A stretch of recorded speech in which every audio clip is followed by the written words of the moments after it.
मंच पर आसीन डॉक्टर कुमार विश्वास जी, जिनको सुनने के लिए आप दूर दूर से आए हैं, और हमारे समस्त कवियों का मैं हृदय से अभिनंदन करता हूं। मेरे लिए ये समय बड़ा विलक्षण है, बड़ा अलग है, क्योंकि 6 वर्ष हो गए इस कवि सम्मेलन को। 2019 में पहली बार जब देसी टॉक, जो मेरा शो आता है, टॉक शो आता है, उसके नाम से जब हमने कवि सम्मेलन की शुरुआत की, तो पद्मश्री डॉक्टर सुरेंद्र दुबे जी और भैया कुमार विश्वास, इस कलश की स्थापना उन्होंने दो लोगों ने किया था। और आज 6वां वर्ष इस कवि सम्मेलन का। चाचा जी तो नहीं हैं, लेकिन डॉक्टर कुमार विश्वास उस जिम्मेदारी को बहुत अच्छे से निर्वहन कर रहे हैं। हमारे परिवार से जुड़े हुए हैं, आपसे जुड़े हुए हैं। मैं बस ये कहना चाहता हूं कि कई लोग ये जरूर हमसे पूछते हैं कि जिस तरीके से, क्योंकि कुमार भैया को बुलाना थोड़ा कठिन ही है, और कुमार भैया को जब बुलाते हैं तो लोग ये भी बोलते हैं बड़े बड़े आप सितारे को बुला सकते हैं, बड़े बड़े स्टार को आप बुला सकते हैं, लेकिन उस बड़े स्टार से आप संवाद नहीं सीख सकते, आप भाषा नहीं सीख सकते हैं। इसीलिए हमको डॉक्टर कुमार विश्वास और सब कवियों को बुलाना पड़ता है कि हम जब अपने जीवन में संवादहीनता हमारे जीवन में आ गई है, ऐसे समय में कवि सम्मेलन सबसे अच्छा माध्यम है सीखने का। मैं चाहूंगा कि एक वीडियो जो है, पद्मश्री डॉक्टर सुरेंद्र दुबे जी को हम श्रद्धांजलि देंगे, एक वीडियो जो है आप चलाएं।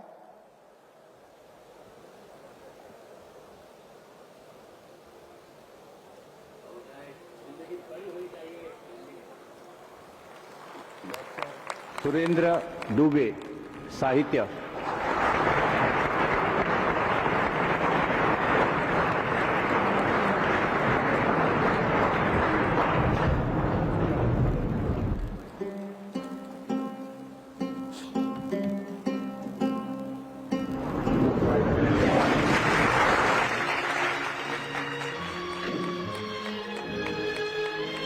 दुनिया में लाखों लोग हैं जिनकी जिंदगी महज खुदगर्जी में गुजर जाती है। मुझे तो फक्र है ये काया कम से कम छत्तीसगढ़ में हंसाने के काम तो आ रहा। तू पाड़ा 4 बार पढ़, अमटा भाटा खा मुनगाला चूचर, अरे राजिम में नहा के डोंगरगढ़ मचर, एला किथे बाबू छत्तीसगढ़। न्यूज 24 की एक बात खास है, यहाँ के पूरे एम्प्लॉइज एकदम झकास। मैंने एक से पूछा कैसे आपका बेटा तुतलाता है क्या? बोले हमेशा नहीं तुतलाता है, बोलता है तब तुतलाता है। जबरदस्त आत्मविश्वास है, इसीलिए न्यूज 24 का एम्प्लॉइज एकदम झकास है। सल्लग देखो, मत लेना विराम, देखते रहना लल्लूराम.com। हंस के कोकड़ाए, ठाका के परिंदाए, टेंशन में मत रही बे बाबू, टाइगर अभी जिंदा है, टाइगर अभी जिंदा है।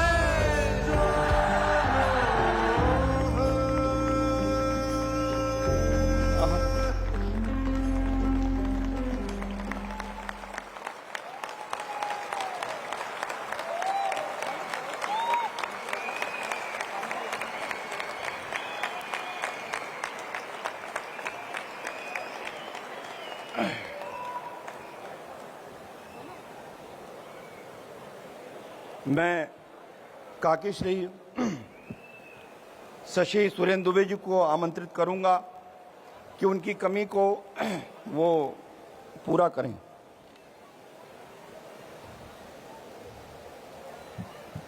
तो बहुत ही भावुक ये पल होता है जब अपने ही परिवार के किसी बड़े के बारे में 2 शब्द कहने की बात हो, और वो अभी कुछ समय पहले हमारे बीच थे और अब नहीं है।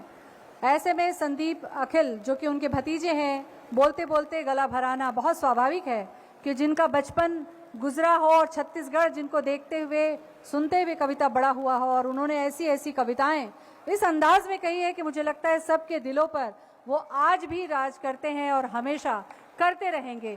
तो जोरदार तालियों से स्वागत इस परिवार का। और उन्होंने कुमार विश्वास के साथ छोटे भाई का फर्ज निभाया, तो उन्होंने भी एक पल की देरी नहीं की, और जैसे ही उन्हें ये खबर मिली वो तुरंत तत्काल रायपुर चले आए और पूरे समय उनके परिवार के साथ रहे। तो ये अपनापन कुमार विश्वास को और लोगों के करीब लाता है।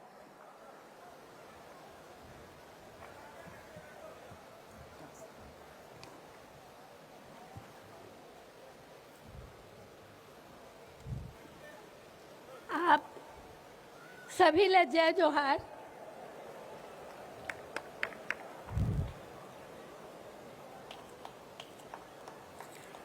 इससे पहले मैं कुछ बोलूं, मां शारदे की वंदना कर लूं, आप सभी विद्वत जनों का अभिनंदन कर लूं। आपका अभिनंदन, मंच का अभिनंदन, सभी अपने भाइयों का अभिनंदन, कुमार जी का अभिनंदन, आप सभी का अभिनंदन, यहाँ बैठे सभी सम्माननीय जनों का अभिनंदन। इनके बचपन के दोस्त त्रिलोक भैया भी बैठे हैं, श्री हिमांशु द्विवेदी जी भी हैं, गुरु जी भी हैं, कौशिक जी भी हैं, अनुज शर्मा जी भी हैं, मोना सेन जी। अब क्या कहूँ, आप सबका अभिनंदन। आज इतनी विपरीत परिस्थिति में भी मैं आपके समक्ष उपस्थित हूँ, किसी कवियों की इन पंक्ति से प्रेरित होकर कि पांव घायल हैं फिर भी हमें चलना है, हार को जीत में बदलना है। अरे जुगनू तो रात में टिमटिमाते हैं, हम तो सूरज हैं, हमें दिन में ही निकलना है।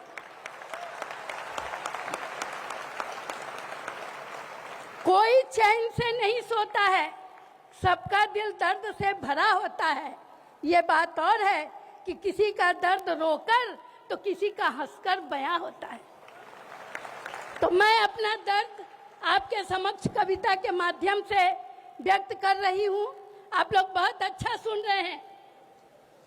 आज जब बेटा नहीं सुनता बाप की, किराएदार नहीं सुनता मालिक मकान की, युवा नहीं सुनते समाज की, चांद नहीं सुनता आफताब की, बहू नहीं सुनती सास की, भविष्य नहीं सुनता आज की, ऐसे में आप यहाँ हम सभी को सुन रहे हैं, सुनने आए हैं, इसके लिए आप बहुत बहुत धन्यवाद के पात्र हैं, साधुवाद के पात्र हैं।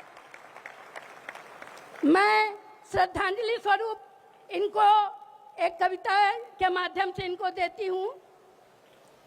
भूमिका समाप्त, गिरा पर्दा, भूमिका समाप्त, गिरा पर्दा, सदियों से हर नाटक की रहती यही कहानी है।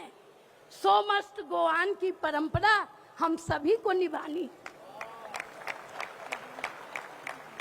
राज कपूर, दुनिया किसी के लिए रुकती नहीं है। राज कपूर ने भी अपनी फिल्म के माध्यम से सो मस्त गोआन का संदेश दिया था। उसी पर मैंने ये श्रद्धांजलि की कविता लिखी है कि भूमिका समाप्त, गिरा पर्दा, सदियों से हर नाटक की रहती यही कहानी है। सो मस्त गोआन की परंपरा हम सभी को निभानी। रोते रोते सोई थी मैं, भीतर से आवाज है आई, गम न करो भौतिक शरीर का, तुम तो हो मेरी परछाई।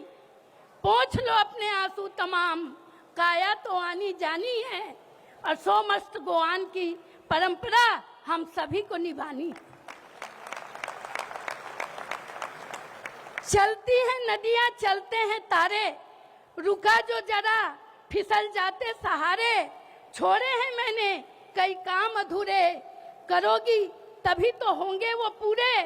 रहेगी हमारी जिंदा कहानी, सो मस्त गोआन की परंपरा हम सभी को निभानी। जिस दिन ये गए एडमिट हुए, उसके एक दिन पहले रजा मुराद के साथ इन्होंने कार्यक्रम किया।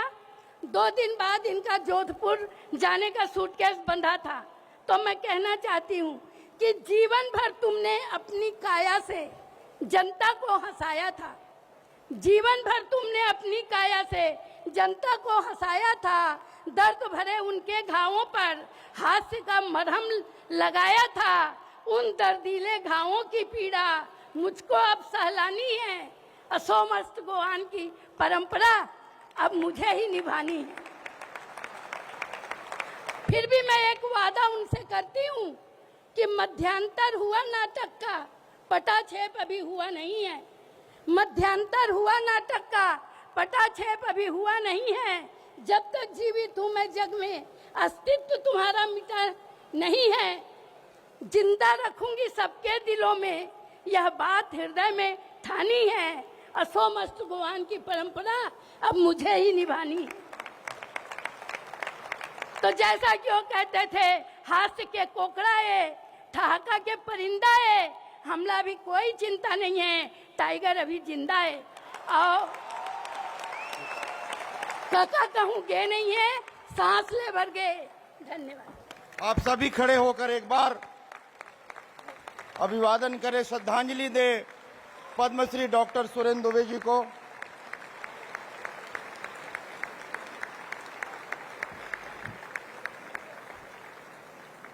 काका हमारे दिल में सदैव जिंदा रहेंगे। मैं मंच जो है अब कवि सम्मेलन की ओर अग्रसर करता हूं। ज्योति सिंह जी। यही कवि की धरोहर है कि वो चले जाते हैं दुनिया से, लेकिन दिलों से कभी नहीं जाते। इसीलिए शायद सुरेंद्र दुबे जी जो कह गए थे कि काका अभी जिंदा है और रहती दुनिया तक वो जिंदा रहेंगे हमारी स्मृतियों में। और उन्हीं स्मृतियों के साथ आज का अब ये मंच मैं कुमार विश्वास जी को सौंपती हूँ कि अब वो इंतजार खत्म करें।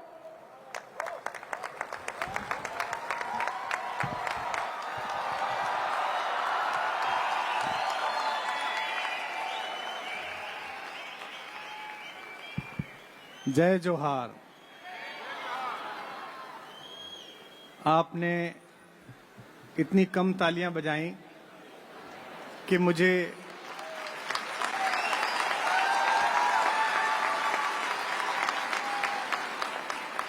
सामने उपस्थित सभी अपार जनसमूह, राजनेतागण, अनुपस्थित मुख्यमंत्री जी,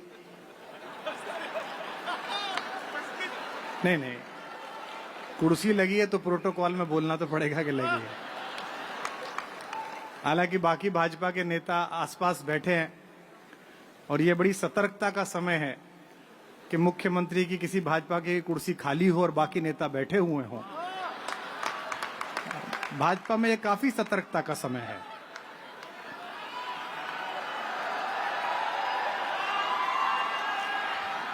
जो तुम कह रहे हो कि आवाज नहीं पहुंच रही, इनमें से कई नेता भी यही कहते हैं भाजपा के कि दिल्ली तक आवाज नहीं पहुंच रही। नहीं तो अकेले में पूछो मनोज साहब से, यही बोलेंगे ये भी कि आवाज नहीं पहुंच रही।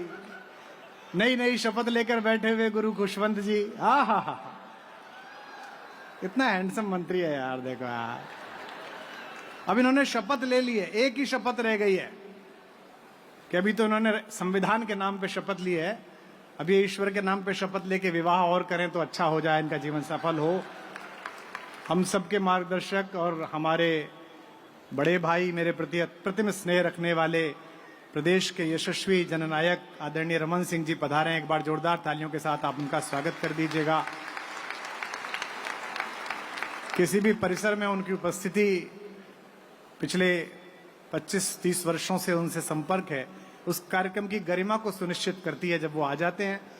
और कवियों के प्रति उनका अप्रतिम स्नेह है, मैं उनका स्वागत करता हूं। धर्म भैया बैठे हुए हैं, हमारे हिमांशु भैया बैठे हुए हैं, अन्य हमारे मंत्री महोदय यहाँ पर बैठे हुए हैं, अनुज बैठा हुआ है, अच्छा कलाकार था, राजनेताओं की चपेट में आके केवल विधायक बन के रह गया है। इस बार इसे बड़ी आशा थी कि नारियल टूट के इसकी गोद में गिरेगा, लेकिन नहीं गिर पाया। लेकिन जिस पार्टी में तुम हो वहां लगे रहो, पता नहीं किसकी गोद में कितना बड़ा वाला गिरे, यहाँ कोई भरोसा नहीं है। हमारे कांग्रेस के मित्र बैठे हुए जुनेजा साहब, जिनका स्कूटर काफी दौड़ता था, पिछली बार पंचर हुआ, लेकिन कोई बात नहीं, आगे अच्छा रहेगा। चिंता मत करिए जुनेजा साहब, ये इन भाजपाइयों के रहते आज मैं आपका आदमी हूं, आप बिल्कुल बेफिक्र रहिएगा। क्या डरना, क्या अद्भुत आपका नेता है, मैं तो फैन हूं आपके राष्ट्रीय नेता का। वाह क्या मेहनत, उनसे कहिए मेहनत करते रहें, कभी ना कभी या तो बहुमत मिलेगा या बहू मिलेगी, कुछ ना कुछ मिलेगा, जरूर होगा। बिहार में चुनाव चल रहा है, लेकिन आप चिंता मत करिए। मुझसे लोग पूछ रहे हैं बिहार में क्या होगा, बिहार में क्या होगा, मैं आज तक नहीं बोला, आज पहली बार बोल रहा हूं। मुझे कोई शक नहीं है, कोई शुभा नहीं है, क्योंकि देखिए देश में जो चुनाव पिछले 15 साल से हो रहे हैं उनमें बड़ा अजीब माहौल है।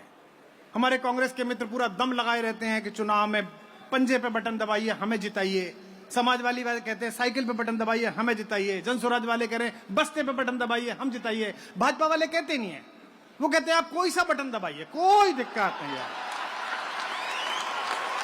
तालियां एक बार जोरदार बजाइएगा। हालत ये हो गई है इनकी पार्टी की कि इस बार के विधानसभा चुनाव में आदरणीय भाई साहब रमन सिंह जी वोट देने गए तो ईवीएम खुद बोली कि सर आप क्यों आए, मैं खुद पड़ जाती है आप। ईवीएम ने हाथ जोड़ लिया इनसे। तो अभी बहुत अच्छा है, परसों माननीय प्रधानमंत्री जी भी आ रहे हैं एक दिन के लिए, पहले 2 दिन आना था। एक अखबार का महत्वपूर्ण व्यक्तित्व यहाँ पर है, अखबार के तमाम लोग हैं और चैनल का प्रोग्राम है, न्यूज 24 का lalluram.com का प्रोग्राम है। हम मुख्यमंत्री जी की प्रतीक्षा में, इन कवियों से आपका परिचय हुआ, लेकिन मैं एक छोटा सा परिचय करा दूं। हमारी इच्छा रहती है कि जिस भी अंचल में जाएं वहां की आंचलिक भाषा, जिसकी मधुरता हमारी जनभाषाओं से भी ज्यादा दीर्घ कई बार मिलती है, उसका एक कवि हम सुने। और छत्तीसगढ़ी भाषा को इस बात का बड़ा गौरव और गुमान है, जो अभी आपकी आंखों के आंसू और आपकी तालियों के बीच प्रस्फुटित हुआ, कि पिछले 3 दशकों में, पिछले 30 वर्षों में पूरी दुनिया के 40 देश और भारत के हर हिस्से में छत्तीसगढ़िया भाषा का परचम अगर किसी एक व्यक्ति ने उठाया था तो वो मेरे बड़े भाई दिवंगत स्वर्गीय सुरेंद्र दुबे जी ने उठाया था।